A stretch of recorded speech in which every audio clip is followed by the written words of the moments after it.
হাঁহৰ লগততো কোমোৰা বহুতবাৰ খাইছোঁ। ব'লক আজি বনাওঁ ৰৌ মাছৰ সৈতে কোমোৰা। প্ৰথমে কোমোৰাটো কাটি কুকাৰত এটা চিটি লগাই বইল হ'বলৈ দিম। এফালে আকৌ মাছ কেইপিছত হালধি আৰু নিমখ ঘঁহি অলপ সময়ৰ কাৰণে থৈ দিছোঁ। আজি আকৌ মাছৰ লগত মাছৰ কণীও আহিছিল। তাকে ভাবিলোঁ প্ৰথম সেইখিনিকে অলপ ফ্ৰাই কৰি লওঁ। এতিয়া পিঁয়াজকেইটা কাটি অলপ তেলত পিঁয়াজখিনি ফ্ৰাই কৰি আছোঁ। লগত দুটামান জলকীয়াও দি দিছোঁ।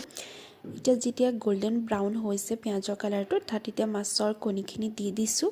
লগতে অলপ নিমখ আৰু অলপ হালধি দি ধুনীয়াকৈ ফ্ৰাই কৰি লৈছোঁ। মাছৰ কণীখিনি ফ্ৰাই হৈ যোৱাৰ পিছত সেই একেটা কেৰাহীতে আৰু অলপ তেল দি যোনখিনি মাছ হালধি আৰু নিমখ ঘঁহি থৈ দিছিলোঁ সেইখিনি তাত এতিয়া ধুনীয়াকৈ ফ্ৰাই কৰি ল'ম। সেইখিনি ফ্ৰাই হৈ যোৱাৰ পিছত দেখিছোঁ যে কেৰাহীটোত বহুতখিনি তেল থাকি গ'ল। সেইকাৰণে অলপ তেলটো কমাই সেই একেটা কেৰাহীতে অলপ পিঁয়াজ দি লৈছোঁ।